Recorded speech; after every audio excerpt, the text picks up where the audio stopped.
You're not stuck because you're weak. You're stuck because you've been training the wrong system this entire time. There's one workout that decides how fast you can actually race, and almost everyone is doing it wrong. Fix this, and everything changes. Stop chasing personal bests. Start questioning everything you think you know about getting faster. If you are a runner who trains consistently, who wakes up early, logs the miles, finishes the sessions, and still feels stuck in the same place year after year, this message is for you. Because the truth is uncomfortable, and it's rarely said out loud. Most runners are not limited by effort. They are limited by misunderstanding. You are not plateaued because you lack discipline. You are plateaued because you are applying the wrong stress, at the wrong intensity, for the wrong reason. Here is the shocking part. The harder you try to force improvement, the further away it often gets. More miles do not automatically make you faster. Harder intervals do not guarantee progress.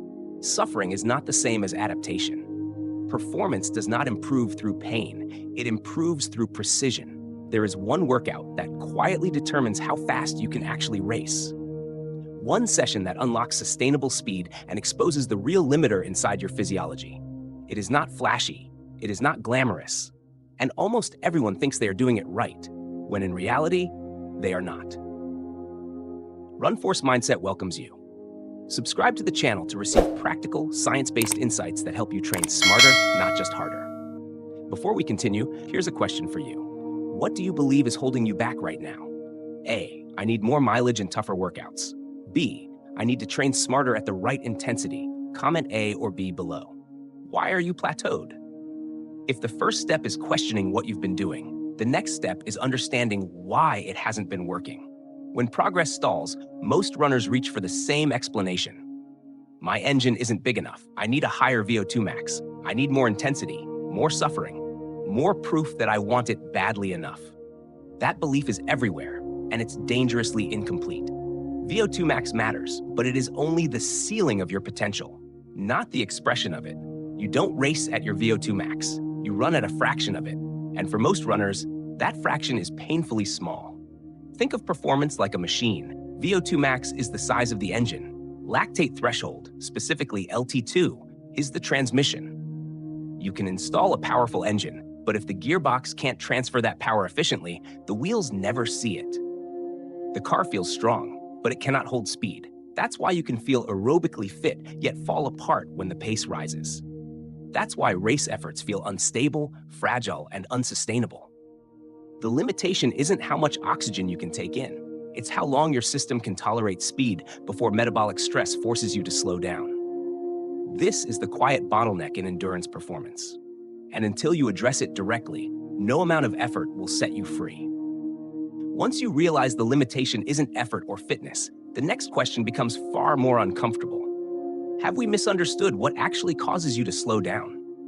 For decades, runners have been taught a simple story. You run harder, lactate builds up, muscles burn, and fatigue forces you to stop. Lactate became the villain, the toxic byproduct you were supposed to avoid or flush out. That story is clean, intuitive, and wrong. Lactate is not a poison. It is a fuel. When intensity rises, your body breaks down glucose quickly, producing lactate as part of normal energy metabolism. That lactate is shuttled through the bloodstream and into other muscle fibers, where it is reused, recycled, and burned for energy. Your body is designed to do this. It depends on it. What actually stops you is not lactate itself, but the byproducts that accompany rapid energy turnover.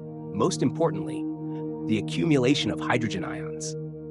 As acidity rises, muscle contraction becomes less efficient, coordination deteriorates, and the system begins to fail. Your second lactate threshold, LT2, marks the exact moment when production outpaces clearance. The inflow exceeds the outflow. Control is lost. Pace becomes unsustainable. Understanding this changes everything. Because now the problem is no longer endurance or toughness, it is clearance. And clearance is trainable. If clearance is the problem, then the solution is not more chaos in training, but a very specific kind of stress applied with discipline. This is where the tempo run is almost always misunderstood. A true tempo run is not a vague feeling line. It is not simply running comfortably hard. It is a controlled, sustained effort performed right at the edge of your second lactate threshold. where your body is clearing lactate as fast as it is being produced, but not yet losing control. That edge is where adaptation lives. Objectively, this intensity sits in a narrow range. Heart rate typically rises to about 80 to 88% of maximum, or roughly 75 to 85% of heart rate reserve. Pace usually falls between 10-kilometer pace plus a small margin and half marathon pace. Subjectively, it feels like tension without panic. You can speak a short sentence, but the conversation disappears.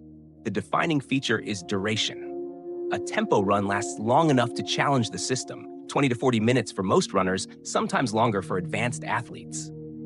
Not because it is brutal, but because it is precise. This effort demands restraint. Go too easy and nothing changes. Go too hard and the system breaks. Stay on the edge and the body learns to clear stress instead of surrendering to it. Why do tempo runs work? When you stay on that edge long enough, something profound begins to change inside the body. And this is where the tempo run reveals its true power. Training at this intensity forces direct adaptation at the level that governs sustainable speed. The muscles increase the number and efficiency of transporter systems responsible for moving lactate out of working fibers and into pathways where it can be reused as fuel. What once accumulated and disrupted performance now flows with less resistance. Clearance improves. Control returns.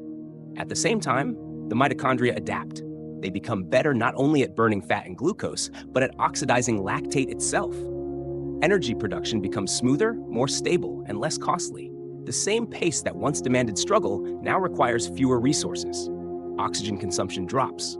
Efficiency rises. This efficiency extends beyond chemistry. Repeated exposure to threshold intensity sharpens neuromuscular coordination. The nervous system learns how to recruit the right fibers at the right time, eliminating wasteful movement. Running becomes quieter, more economical, more controlled under pressure. There is also a metabolic shift.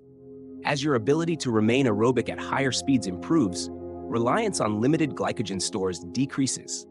Fat contributes more, carbohydrates are preserved. Late race fatigue loses its grip.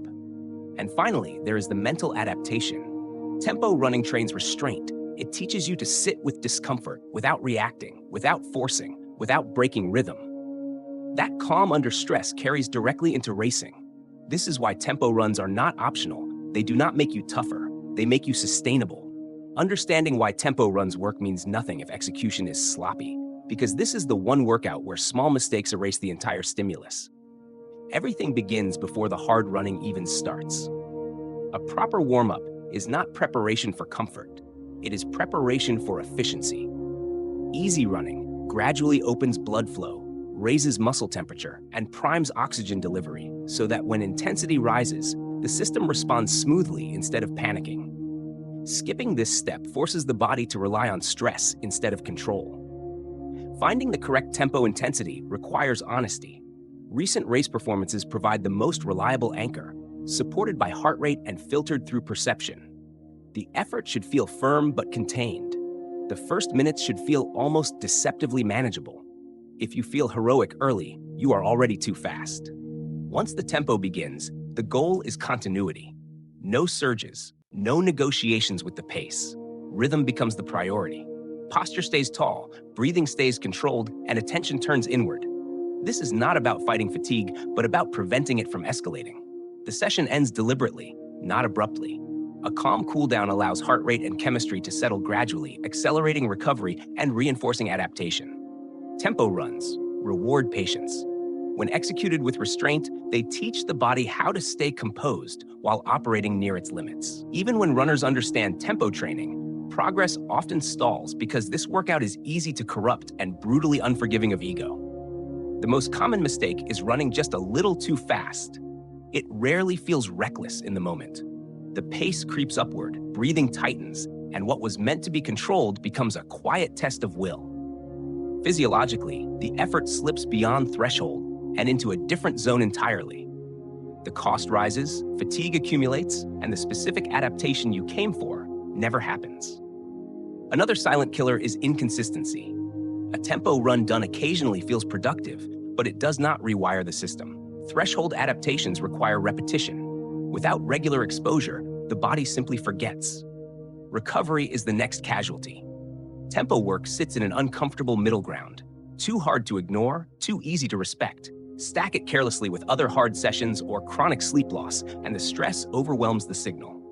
Adaptation stalls. Finally, many runners turn tempo into a weekly exam. They chase faster splits to prove progress.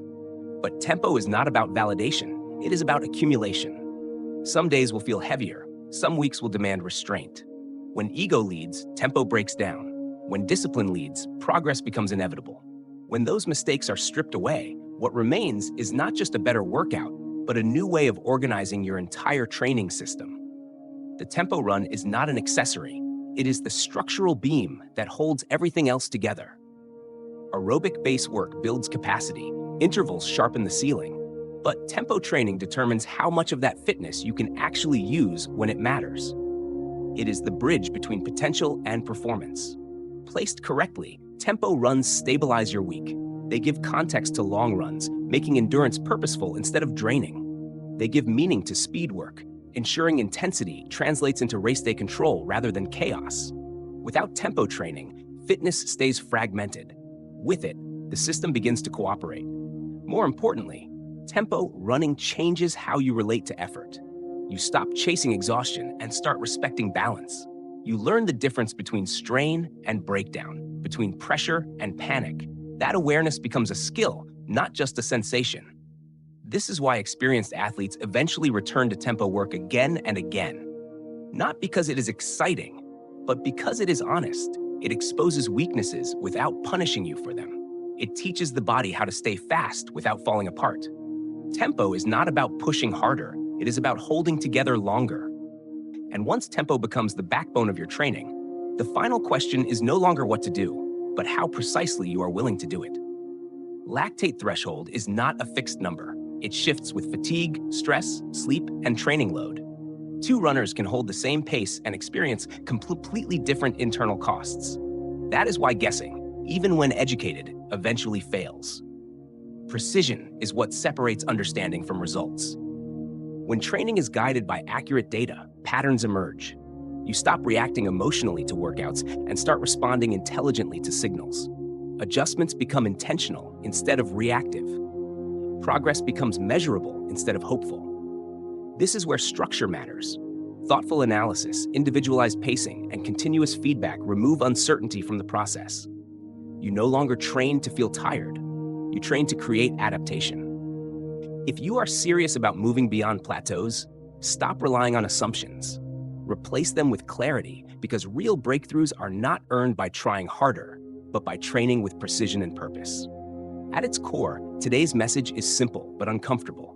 Staying active is not the same as staying young. Consistency protects what you have, but the right stimulus is what restores what time slowly takes away.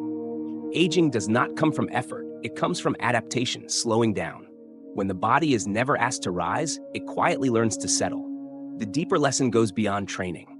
In life, comfort preserves, but challenge renews. Growth, physical, mental, or emotional, requires moments of deliberate intensity, applied with intention, not recklessness.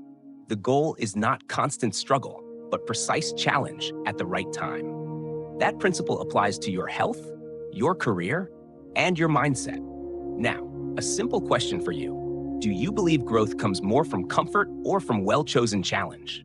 Please comment in your perspective below so everyone can learn from each other. If this content resonates with you, subscribe to RunForce Mindset and support the channel so we can continue creating thoughtful, science-backed content for the journey ahead.